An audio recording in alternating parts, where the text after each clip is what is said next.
Salut à tous, j'espère que vous allez bien. On se retrouve aujourd'hui pour parler du Real Madrid les gars. Toute l'actualité du Real Madrid les gars, c'est pour aujourd'hui. Donc c'est parti les gars, on commence tout d'abord avec la une du journal Marca aujourd'hui. Une montée en puissance, on peut voir le visage bien sûr de Carlo Ancelotti. Parce qu'un Real Madrid inarrêtable profite de sa bonne forme du moment en tant que leader de Liga et de Ligue des Champions. On parlera bien sûr du match de ce week-end et du futur match du Real. C'est dès demain les gars contre l'équipe de l'Inter. Et Ancelotti bien parti pour devenir le premier entraîneur de l'histoire à remporter les 5 grands championnats européens. Il a déjà remporté le championnat français, le championnat anglais, le championnat allemand, le championnat italien. Il lui manque plus que la Liga, il n'a jamais remporté la Liga. Et actuellement, on parlera tout à l'heure, on regardera le classement et on peut voir qu'après 16 ou 17 journées de Liga, le Real Madrid est quand même très très bien avec ce fauteuil de leader. Et le Real, les gars, lors du dernier match, c'était samedi soir, c'était du côté de la Real Sociedad. N'oubliez pas que la Real Sociedad, c'est une belle équipe.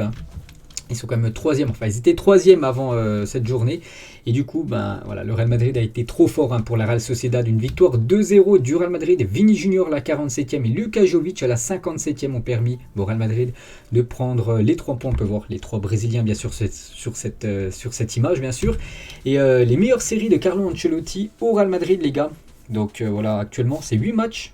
Donc 8 matchs d'affilée avec une victoire, donc 8 matchs entre octobre et décembre 2021, on peut voir son record, c'était entre septembre et décembre 2014, il avait enchaîné 22 matchs d'affilée avec une victoire, c'est incroyable comme cette série les gars, donc félicitations à Ancelotti, parce que déjà 8 matchs, toute compétition, là on parle bien sûr toute compétition confondue, on parle pas seulement en championnat, mais là 8 matchs d'affilée avec une victoire, donc très très belle série, actuellement tous les voyants sont au vert du côté du Real. Et la Liga de Vini a marqué son 10e but en championnat et dirigé un grand Real Madrid. Bien sûr, Vini maintenant un leader, vraiment il a passé un cap cette saison, on en parle jour après jour. Et le Real Madrid brise la Liga. Une nuit magique des Madrilènes qui profitent du faux pas de leur adversaire pour prendre le large en tête du classement de la Liga et reléguer l'Atlético à 10 points. Le Barça à 16 points, Jovic, héros inespéré après la blessure de Benzema. On va parler les gars de Jovic, on va parler de Benzema, on va tout parler. Donc déjà, le Real Madrid brise la Liga, je vous l'ai dit tout à l'heure, que Ancelotti bien parti pour gagner le championnat qui lui manque dans les gros championnats européens, le championnat espagnol, parce que le Real Madrid actuellement c'est à 39 points et Séville actuellement le nouveau dauphin du Real Madrid bien sûr, donc tais-toi toi, donc l'équipe de Séville actuellement 31 points. Il y a quand même 8 points d'écart. Après, le Real a un match de plus que l'équipe de Séville. On peut voir c'est le Betis Séville 3e. La Real Sociedad, sa défaite, ils ont descendu à la 5e position. Donc voilà, le Real, les gars, bien dans cette place de leader, bien sûr. Et Luka Modric, les gars, il a dit, nous avons des sentiments très positifs après cette victoire dans un stade très compliqué. Nous avons joué un match très complet et nous sommes heureux, bien sûr, avec une belle victoire 2-0, un clean sheet. Donc un match, on peut dire, parfait du Real. Juste le seul point noir. J'en ai parlé dans ma vidéo Zapimage, pour ceux qui suivent mon autre chaîne principale, ça concerne Karim Benzema. Et on a pu voir qu'il est sorti sur blessure face à la Real Sociedad. Il s'agirait d'un problème musculaire pour l'attaquant français Carlo Ancelotti, les gars, a dit en conférence de presse, bien sûr, parce qu'il y a des journalistes qui lui ont posé des questions par rapport à qu'est-ce qu'a Benzema. Il avait un problème, ça le dérangeait un peu et il ne voulait pas forcer. Nous allons faire quelques tests. Je ne pense pas qu'il sera disponible pour mardi, mais il pourrait être là dimanche prochain. Donc mardi, les gars, dès demain, le Real Madrid, ça joue contre l'équipe de l'Inter. Normalement, presque quasiment sûr, il ne sera pas là. Ancelotti va prendre aucun risque. Il ne va pas essayer de que Benzema, ça soit encore pire sa blessure et surtout que le Real Madrid a déjà qualifié, mais il ne faudra pas perdre contre l'Inter. Bref, mais il pourrait être là dimanche prochain parce que le Real, les gars, la semaine prochaine, dimanche prochain à 21h, ils reçoivent l'équipe de l'Atlético Madrid. L'Atlético, ils sont bien au classement, ils sont 4e. On sait que c'est le dernier champion d'Espagne, l'Atlético, c'est le derby aussi.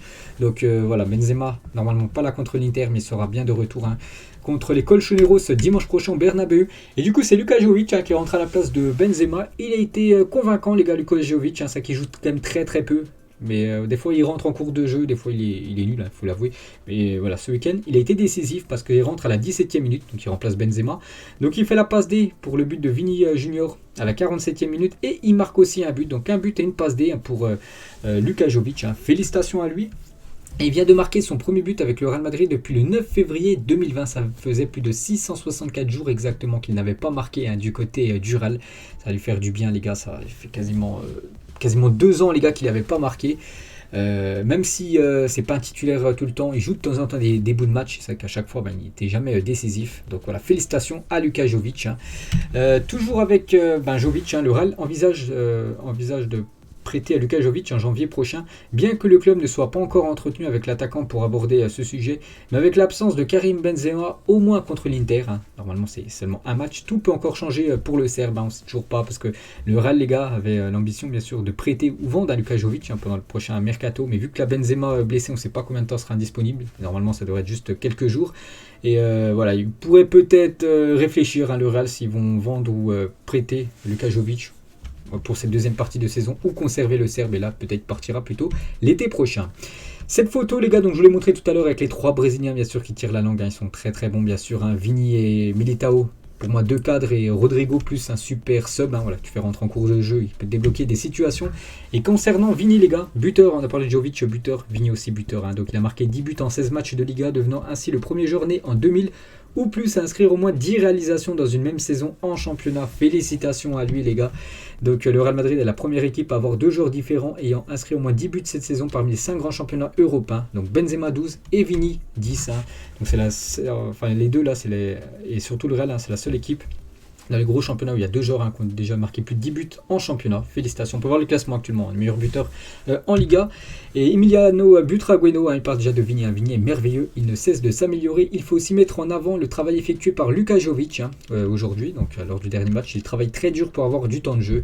Il a joué, à cause de la blessure de Benzema, il a été décisif à l'attaquant serbe. Pour revenir, les gars, sur Vini, donc il est élu joueur du Real Madrid pour le mois de novembre. J'en avais déjà parlé il y a quelques jours, c'était pour le mois d'octobre. Et de nouveau, les gars, pour le mois de novembre, c'est lui. Voilà, le meilleur joueur du Real, bien sûr.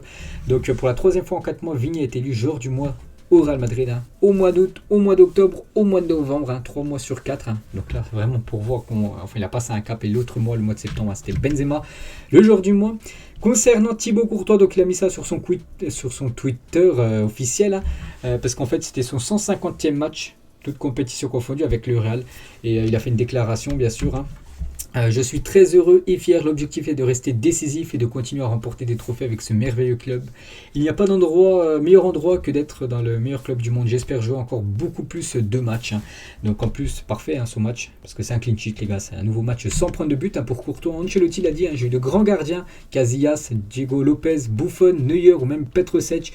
Thibaut est sans aucun doute parmi les meilleurs, et en ce moment c'est lui le meilleur, donc voilà, il est très content bien sûr de son gardien, les gars, Thibaut Courtois, les gars, qui avait eu du mal, les gars, vous vous souvenez au début de son arrivée au Real Madrid, parce qu'il y avait Keylor Navas, voilà, il y avait un petit peu de concurrence, et depuis là, voilà, ça va beaucoup mieux bien sûr pour Courtois.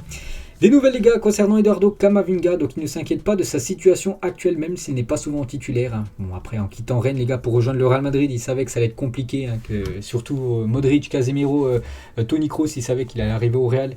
Il n'allait pas en mettre un des 3 sur le banc. Voilà, que c'est un joueur remplaçant, donc il ne s'inquiète pas, les gars, d'être tout le temps sur le banc. Il apprend beaucoup sous les ordres de Ancelotti, aux côtés de Modric, Kroos et Casemiro. N'oubliez pas que lui, c'est vraiment un joueur, il l'a dit à Pérez, c'est un joueur surtout pour l'avenir, les gars, quand Modric va prendre sa retraite, ou Kroos ou Casemiro. Voilà, ça sera lui, bien sûr, l'avenir du Real. Concernant Eden Hazard, les gars, donc lui, c'est un flop, bien sûr. Nous reverrons le meilleur Eden Hazard au Real Madrid, j'en suis vraiment convaincu.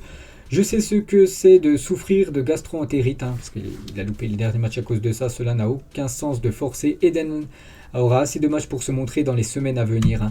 Eden Hazard, les gars, par exemple, par rapport à ce Twitter officiel de Sport Bible, donc c'est un Twitter anglais, Eden Hazard a coûté au Real Madrid près de 100 millions de livres sterling par rapport à son transfert, bien sûr, plus... Il faut ajouter aussi le salaire, qui est énorme.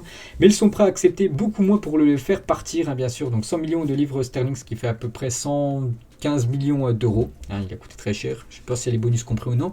Bref, donc les clubs de première ligue intéressés montrent à quel point il est tristement tombé. 2 d'entre eux sont dans la moitié inférieure, donc en gros en seconde partie de classement. Donc je pense à Newcastle qui est intéressé par Eden Hazard.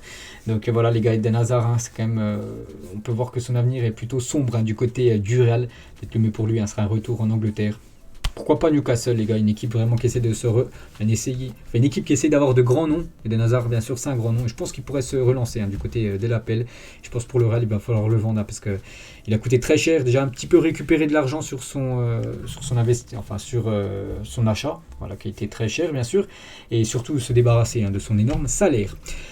Le père de Régnier, les gars, donc joueur du Real, prêté au BVB, il a dit: on ne comprend pas, Régnier se bat contre des choses qu'il ne comprend pas, on ne demande pas à Dortmund une place de titulaire pour Régnier, on veut juste qu'il ait du temps de jeu pour progresser. J'en avais déjà parlé, les gars, il y a quelques jours, que Régnier c'était compliqué, très délicat sa situation du côté de Dortmund, il joue très très peu.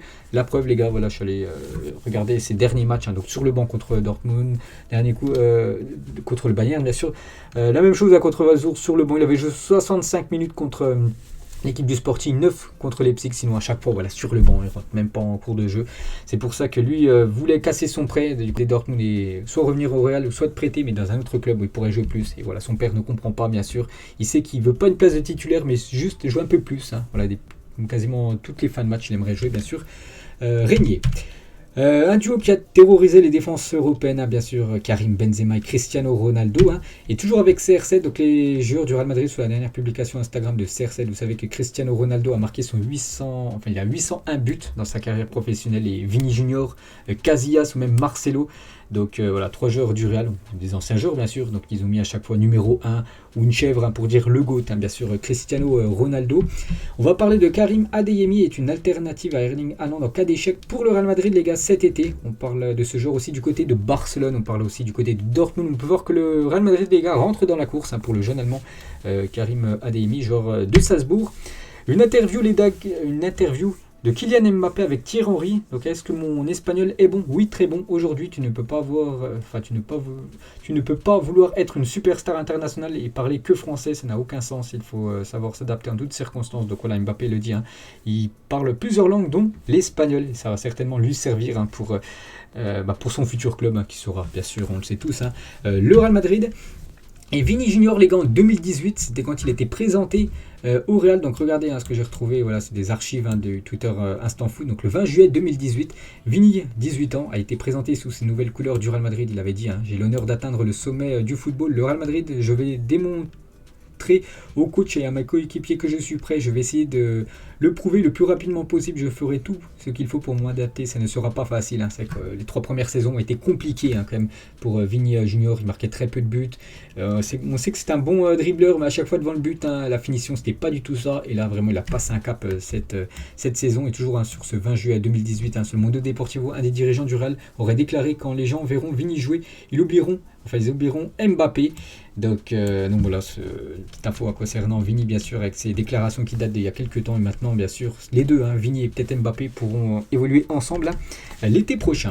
Et la dernière info, les gars, concernant le Real, les gars, c'est les dates et horaires de la Super Coupe d'Espagne, puisque le Real qualifié, les gars, donc demi-finale.